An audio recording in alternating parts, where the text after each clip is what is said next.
Bom dia, gente querida. Mais uma quarta-feira, estamos juntos aqui nesse nosso canal, estamos juntos aqui na nossa casa de Manuel Felipe Santiago, agora virtual, né? Então vamos dar as boas-vindas para a nossa querida Kátia, para a nossa harmonização do dia. Bom dia, Kátia. Bom dia, Theo. Bom dia a todos. Que manhã linda, né? Amanhã está maravilhosa. Uma alegria estar aqui, Theo. Vamos cantar essa música. Ela é singela, mas com uma mensagem bem profunda.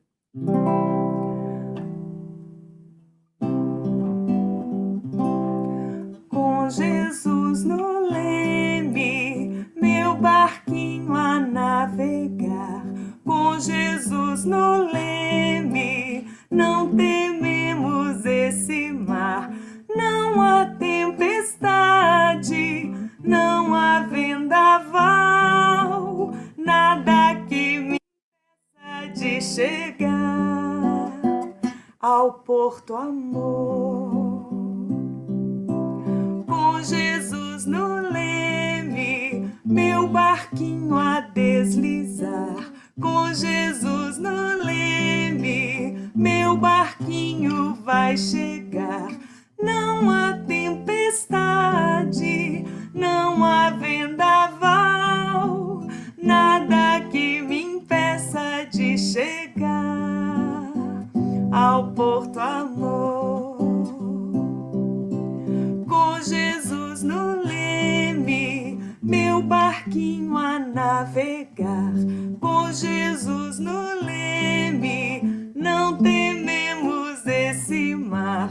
Não há tempestade, não há vendaval, nada que me impeça de chegar ao porto amor, ao porto amor, ao porto amor.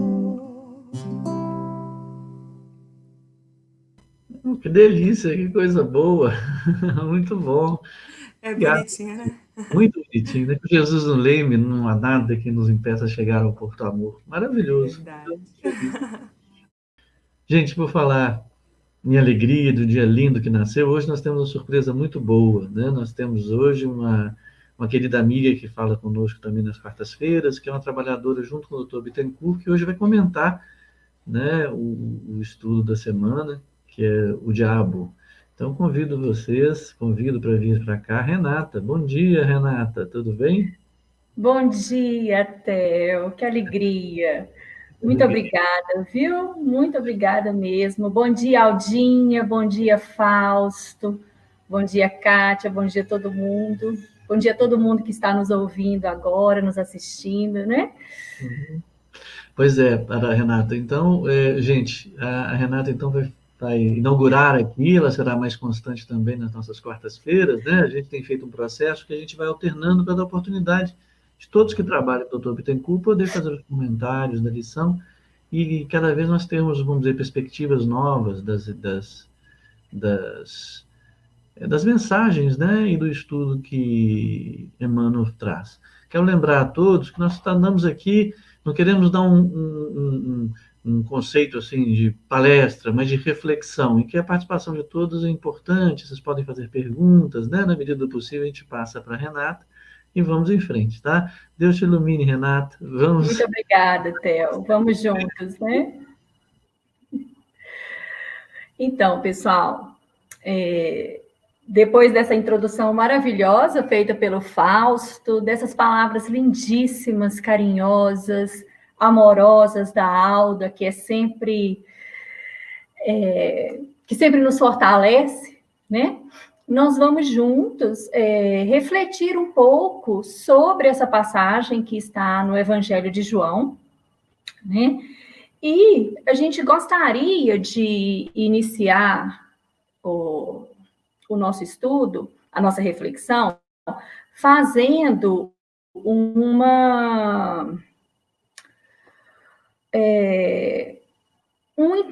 trazendo um pouco de entendimento do que significa o Evangelho de João, né?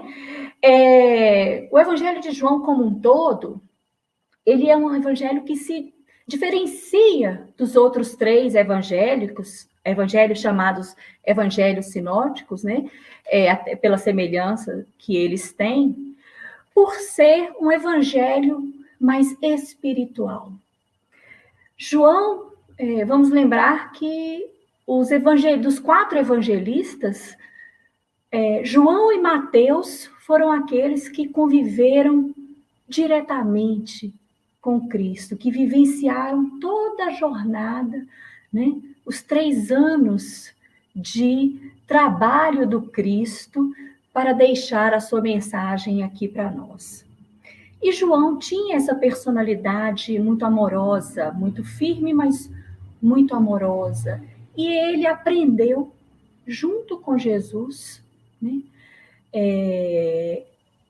conseguiu assimilar com profundidade os ensinamentos do Cristo.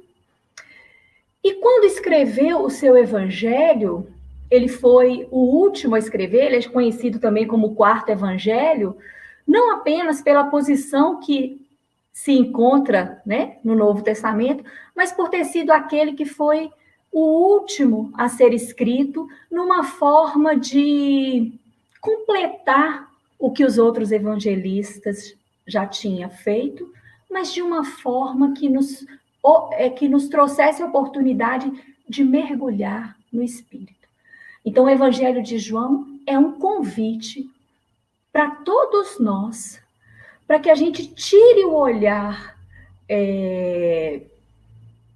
das questões materiais e que a gente consiga olhar com olhos do Espírito, né? Então, quando João traz essa passagem que o Fausto já contextualizou de forma muito linda, né?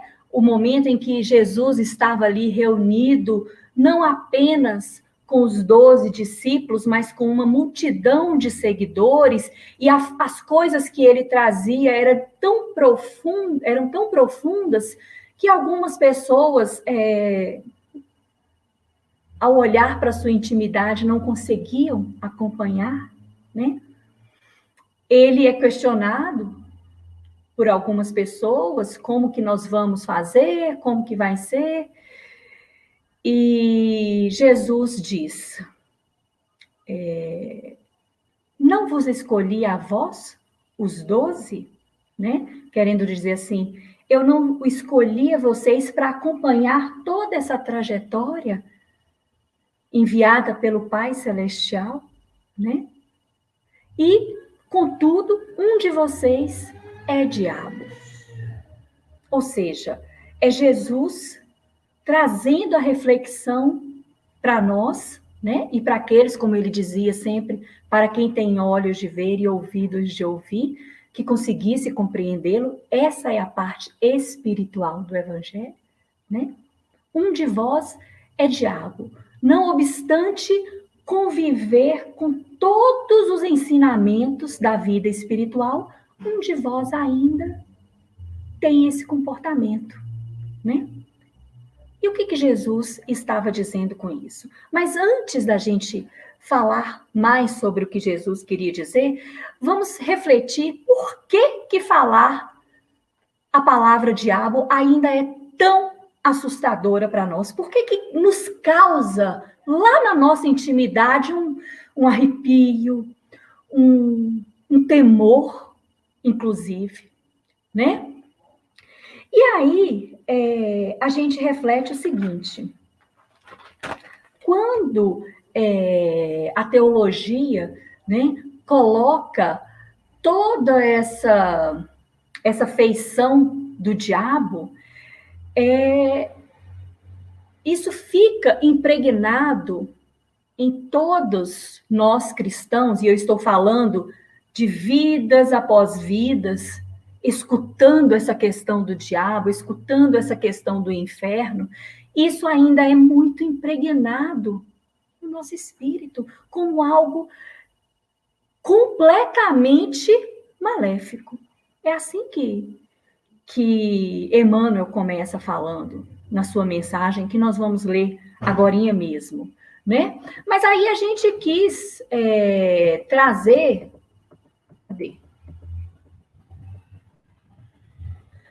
Aqui, através do dicionário, o significado para que a gente consiga compreender a lição de Emmanuel com olhos do Espírito, e não com essa impregnação que ainda insiste em permanecer para uma grande parte da humanidade.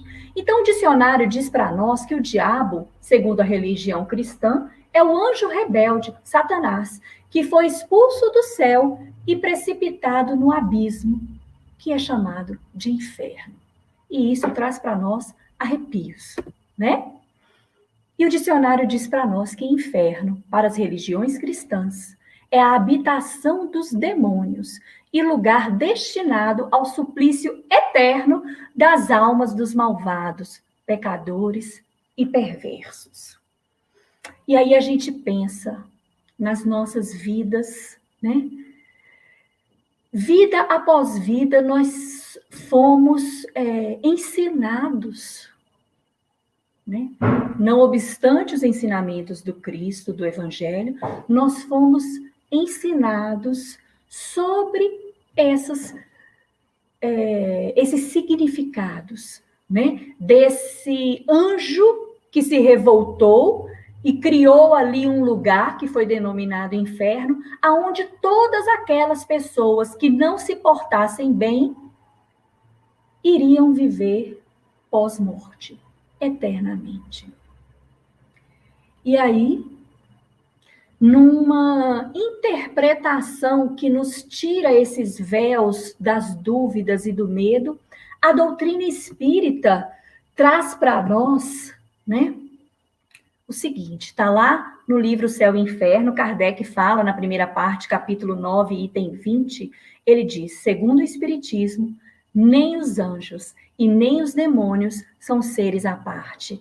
Kardec nos lembra que somos todos criados de forma idêntica, simples e ignorantes, né? Assim que fala lá no livro dos Espíritos, Deus, né? Inteligência suprema do universo, nos cria a todos de forma igual. A criação dos seres inteligentes é una. Unidos a corpos materiais, ou seja, uma vez que reencarnamos, eles constituem a humanidade que povoa a Terra e as outras esferas habitadas.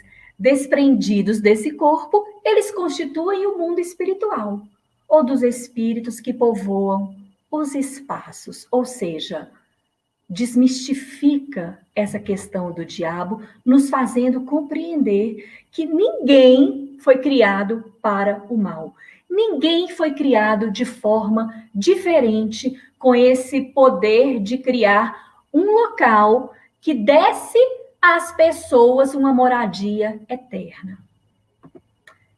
Né? E Kardec continua dizendo, dependente o sofrimento da imperfeição, ou seja, tudo aquilo que sofremos está completamente ligado à nossa imperfeição, às nossas escolhas em relação aos sentimentos, às nossas escolhas em relação às nossas atitudes, que fazem parte da nossa imperfeição. Como gozo da perfeição, a alma traz consigo o próprio castigo ou prêmio, ou seja, de acordo com aquilo que nós vivemos, nós acarretamos numa lei universal de ação e reação o nosso próprio castigo, o nosso próprio prêmio, onde quer que se encontre. Não existe um local fixo, onde quer que se encontre, sem necessidade de lugar circunscrito. O inferno está por toda parte em que haja almas sofredoras, e o céu igualmente onde houver almas felizes. Então, é Kardec nos ensinando que não existe um local determinado chamado inferno, mas sim existe um tanto de sentimentos inferiores que nos faz sentir dessa forma. Como se estivéssemos, né, nesse sofrimento profundo. A duração do castigo depende da melhoria do espírito culpado. Kardec nos explicando que nada é eterno dessa forma, que não estamos condenados a um sofrimento eterno. Gente, isso é de uma beleza, isso é de uma... É de amor profundo que Kardec está falando. Ele está dizendo que o Pai é amor e ele não nos dá castigo eterno, né? A duração do castigo depende, então, do nosso livre-arbítrio, das nossas escolhas. Nenhuma condenação por tempo determinado lhe é prescrita. Não existe um julgamento dizendo que nós vamos queimar no fogo do inferno para sempre, há de eterno. Não. O que Deus exige por termo de sofrimentos é um melhoramento sério. É aquela decisão íntima, profunda, quando nós olhamos para a nossa intimidade e decidimos efetivamente, sinceramente, retornarmos ao bem. Esse é o tempo do sofrimento, o tempo em que eu escolho permanecer nos sentimentos negativos, e aí o momento em que eu, sinceramente, efetivamente, resolvo e digo, não, eu não quero essa vida para mim, eu quero ser feliz. E aí eu desenvolvo todo um novo processo de recomeço. E Kardec termina dizendo, deste modo, o espírito é sempre o árbitro da própria sorte. Nós temos livre-arbítrio e nós escolhemos essa duração dos nossos sofrimentos, né? Podendo prolongar os sofrimentos pela pertinácia no mal ou suavizá-los e anulá-los. Anulá-los, olha que espetáculo, pela prática do bem. Porque Jesus disse que o amor, né? E somente o amor remove uma multidão de pecados, suavizá-los e anulá-los pela prática do bem. Bom, isso posto, né? Essa nossa fala de introdução para que a gente leia a passagem de Emmanuel, eu gostaria de convidar a todos vocês, todos nós juntos, né, a olharmos para esse versículo de Jesus agora, essa fala de Jesus com o olhar do Espírito. Nós agora compreendemos que o diabo não é a personificação de um ser mau para sempre, né? Vamos olhar, vamos ler este versículo com os olhos do Espírito e vamos acompanhar Emmanuel no que ele nos diz. Vocês me deem licença, por favor, para ler a passagem completamente. O diabo, respondeu-lhe Jesus, não vos escolhi a vós, os 12? E um de vós é diabo. Passagem do Evangelho de João, capítulo 6, versículo 70. Nos diz Emmanuel. Quando a teologia se reporta ao diabo, o crente imagina, de imediato, o Senhor absoluto do mal, dominando no inferno sem fim. Na concepção do aprendiz, a região amaldiçoada localiza-se em esfera distante, no seio de tormentosas trevas. Sim, as zonas purgatoriais são inúmeras e sombrias, terríveis e dolorosas. Entretanto, consoante a afirmativa do próprio Jesus, o diabo partilhava os serviços apostólicos, permanecia junto dos aprendizes, e um deles se constituíra em representação do próprio gênio infernal. Basta isto para que nos informemos de que o termo diabo não indicava no conceito do mestre um gigante de perversidade, poderoso e eterno no espaço e no tempo. Designa o próprio homem, quando algemado às torpitudes do sentimento inferior. Daí concluirmos que cada criatura humana apresenta certa percentagem de expressão diabólica na parte inferior da personalidade. Satanás simbolizará então a força contrária ao bem. Quando o homem descobre, no vasto mundo de si mesmo, compreende o mal, dá-lhe combate, evita o inferno íntimo e desenvolve as qualidades divinas que o elevam à espiritualidade superior. Grandes multidões mergulham em desesperos seculares, porque não conseguiram ainda identificar semelhante verdade. E, comentando esta passagem de João, somos compelidos a ponderar. Se, entre os 12 apóstolos, uma havia que se convertera em diabo, não obstante a missão divina do círculo que se destinava à transformação do mundo, quantos existirão em cada grupo de homens aqui na Terra? Profundo, né? Muito profundo. É Emmanuel falando para nós, né? De forma poética, porque eu costumo dizer que Emmanuel, ele tem uma forma ele traz para nós ensinamentos muito profundos em forma de poesia, né?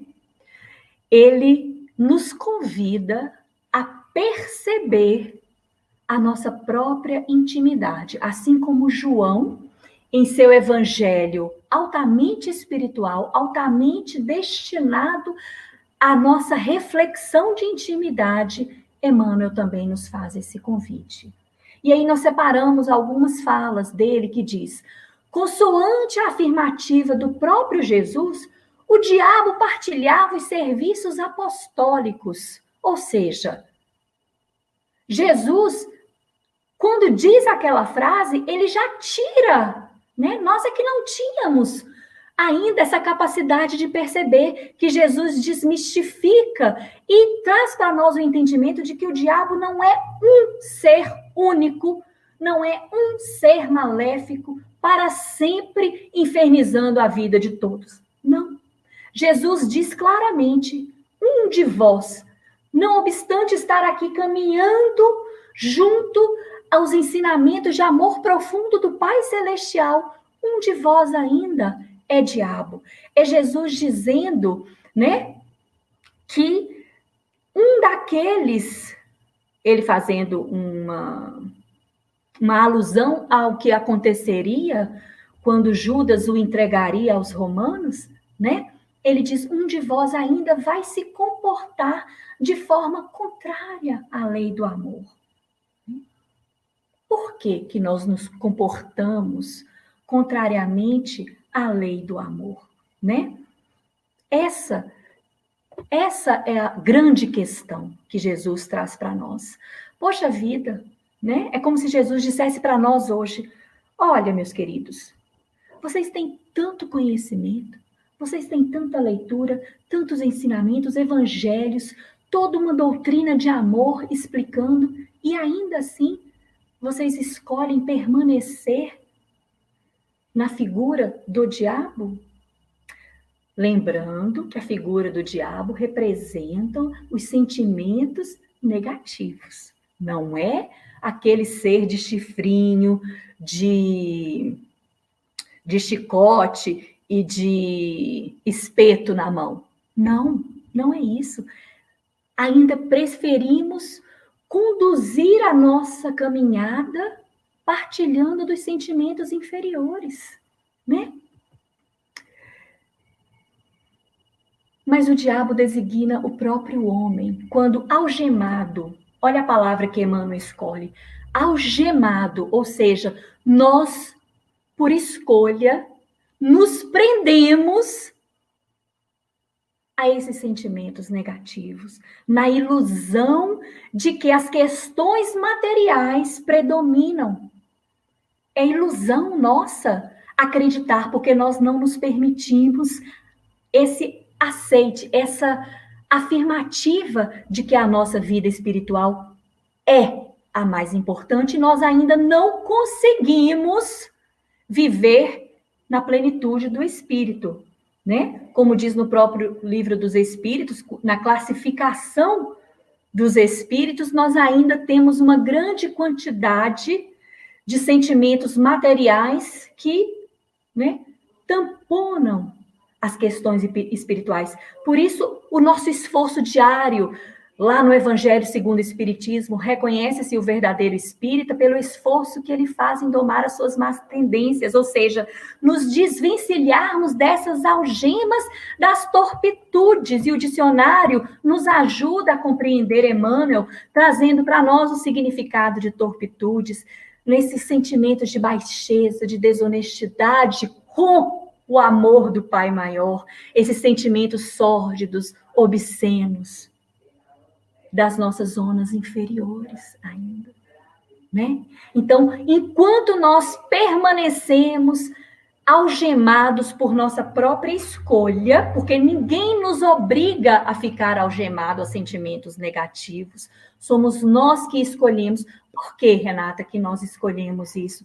Porque ainda estamos iludidos pelas questões materiais. Eu ainda me ligo a sentimentos de vingança, a sentimentos de desonestidade, a sentimentos de luxúria, a sentimentos de inveja, de egoísmo, de orgulho.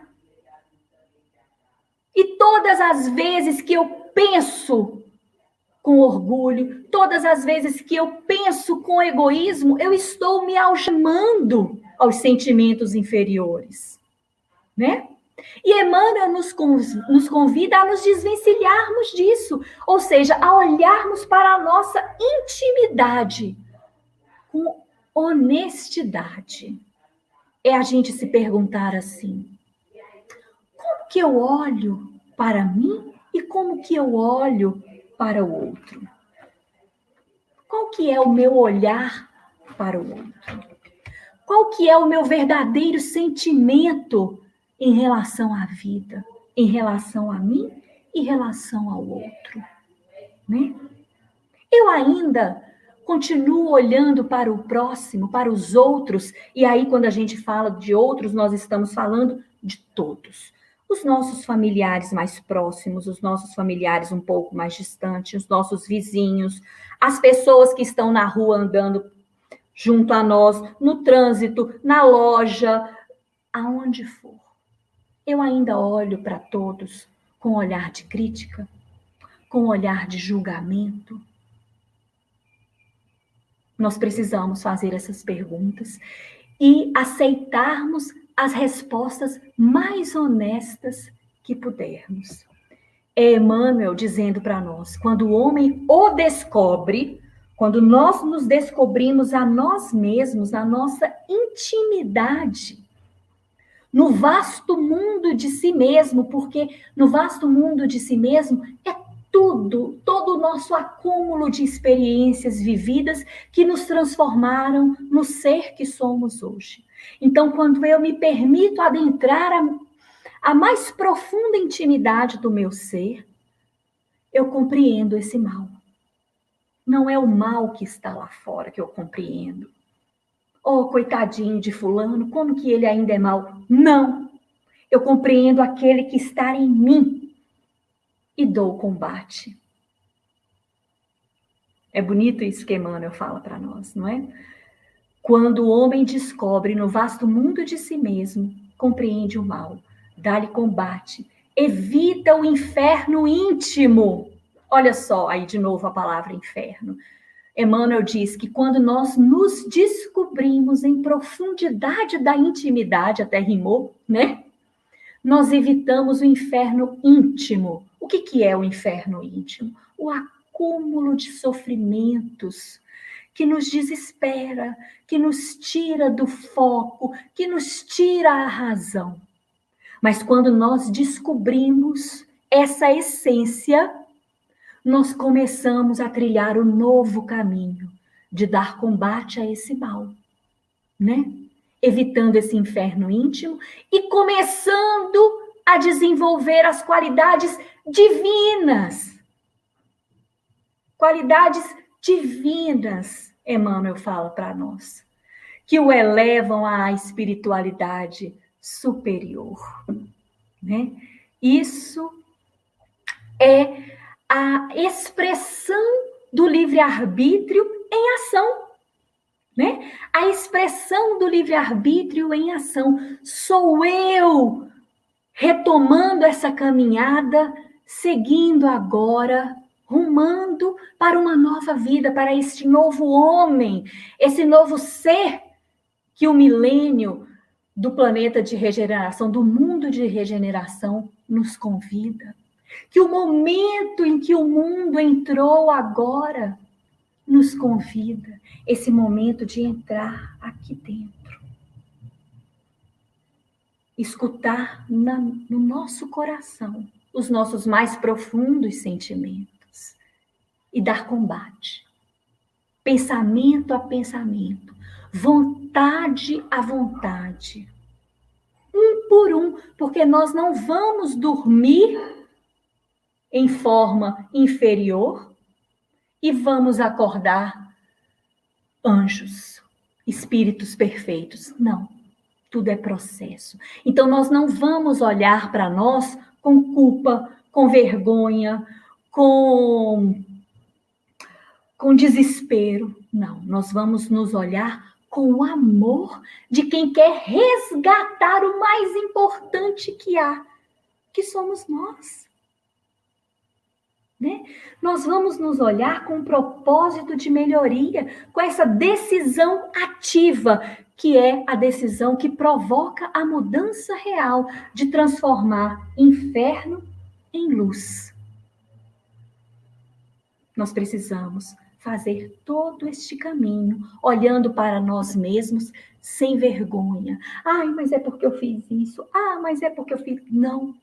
Na época que eu fiz, eu não tinha esse conhecimento. Eu trabalho meu auto-perdão, né? Porque somente quando eu me auto-perdoar, o outro também será capaz de me perdoar. Através do meu processo, do meu caminhar, de forma agora diferenciada, junto com Jesus. O que é caminhar junto a Jesus? A Aldinha fala para nós isso com toda a belezura do mundo, sempre. Caminhar junto a Jesus é caminhar de acordo com o próprio ensinamento dele. É caminhar enxergando luz aonde ainda não há luz. Materialmente, né? É caminhar enxergando possibilidades de amor aonde ainda há desavenças. É caminhar acreditando que eu sou capaz de fazer essas modificações. E nós gostaríamos, então, de encerrar lendo o último parágrafo que nos convida a uma reflexão também muito profunda, quando Emmanuel traz. Olha, é para a gente pensar, Emmanuel está dizendo assim, pensa bem, gente, como que vocês estão reclamando do mundo em que viveis? Nós vivemos ainda um mundo de provas e expiações por conta de todos os embaraços que nós mesmos criamos, né? Nós vivemos neste mundo. Então, imagina, Emmanuel diz, se entre os 12 apóstolos que o Cristo escolheu, um havia que se converter em diabo, um ainda entre os 12, não obstante todo o exemplo de amor em profundidade, em essência que era Jesus, ele ainda permitiu que sentimentos inferiores o dominassem, porque não foi isso que aconteceu com Judas. Ele se deixou levar por sentimentos inferiores. E Jesus compreendia isso, né? Jesus sabia disso. Ele ainda imbuído de sentimentos de vaidade, tipo assim, nossa, eu vou salvar o Cristo. Eu vou ali dizer aos romanos que ele está aqui, mas aí ele vai fazer milagres e eu vou ser também aquele que ajudou o Cristo a tomar o lugar de rei dele. Sentimentos, né, de ambição desmedida. Vou receber ali aquelas tantas moedas, isso vai ser bom para mim, eu vou poder ajudar ali nessa ilusão de que poderia ajudar, né? Então, se entre os 12 apóstolos não havia que se converter em diabo, não obstante a missão divina do círculo que se destinava à transformação do mundo, porque foi esse o trabalho de Jesus, Emmanuel nos pergunta: quantos existirão em cada grupo de homens comuns na Terra? É Emmanuel nos convidando a nós nos olharmos uns para os outros como irmãos em processo de transformação. Nós ainda somos imperfeitos, nós ainda carregamos na nossa intimidade sentimentos contrários à lei de amor. Assim como uma multidão na humanidade carrega sentimentos semelhantes. Assim como eu quero que eles me compreendam, eu preciso compreendê-los. Assim como eu quero ser perdoado, eu preciso perdoá-los. A cada erro, a cada obstrução de caminhar, de palavras, de atitudes, né? Emmanuel nos faz esse convite, né? Quantos existirão em cada grupo de homens comuns na Terra? Então, que esse possa ser, né, o nosso olhar, que esse possa ser o nosso caminhar, quando olharmos para cada um, quando vivenciarmos cada momento da nossa vida. Vamos agradecer a Jesus, né? Por este momento, por esta reflexão tão profunda, né? Vamos nos permitir transformar de sentimentos. Vamos nos permitir uma nova oportunidade de vivenciar cada dia, atitude por atitude, sentimento por sentimento. E aí sim, nós teremos um coração cada dia mais brilhante, cada dia mais juntinho de Jesus, do jeito que ele veio nos convidar. Muito obrigada a vocês todos. Muito obrigada, gente. Oi, Renata. Muito obrigado, Renata. Que bom, adorei, viu? Adorei, achei uma gracinha. Achei, assim, super esclarecedor, motivador. Muito bom, gostei mesmo, viu? Muito obrigado. Seja bem-vinda a essa turminha agora virtual, né? E, gente, olha, pode saber, Renata vai voltar na oportunidade breve, né? Agora eu vou pedir, Renata, que você então faça novamente assim uma outra prece, que você já fez uma prece linda agora no finalzinho, porque suas falas foram tão iluminadas que soaram como preces. Mas nós vamos fazer uma prece então de encerramento, tá? Pedindo a todos então que tenham uma ótima semana, que não se esqueçam da sua aguinha, de mantê-la num lugar sequinho, bem limpinho, bonitinho, né? Sempre fazendo oração, sempre cuidando dela direitinho, na certeza de que o Dr. Bittencourt não deixa de olhar por nenhum de nós, sempre trazendo a sua luz, sempre trazendo o seu carinho para cuidar de nossos corações, nossos corpos, né? E nossa mente também. Né? Então, eu vou te pedir, tá, Renata? E no final nós encerramos. Muito obrigado, viu? Fica com Deus. Vamos. Então, nós vamos relaxar, nós vamos fechar os nossos olhos, vamos elevar o nosso pensamento a Jesus e vamos agradecer. Nós vamos agradecer a esta equipe maravilhosa do Dr. Bittencourt, que nos ampara, não apenas na nossa saúde física, mas na nossa saúde espiritual, na nossa saúde como um todo.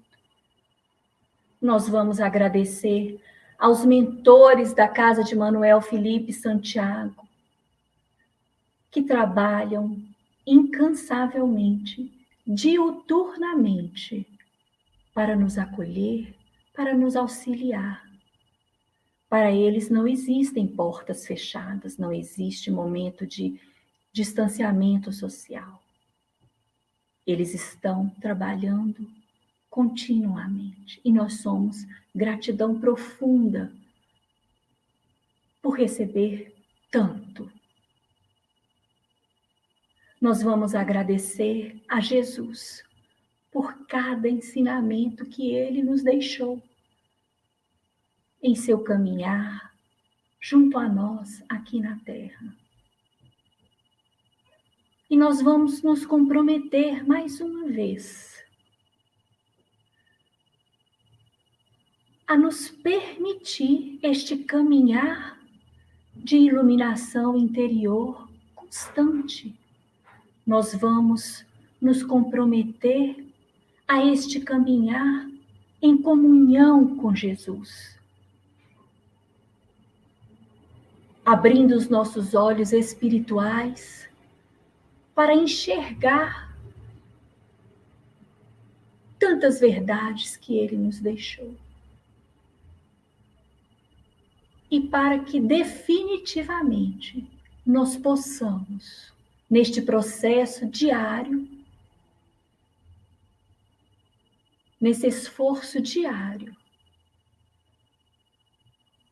deixarmos brilhar a luz que Ele afirmou quando nos disse: brilhe a vossa luz. Gratidão, Jesus. Gratidão, amigos de luz.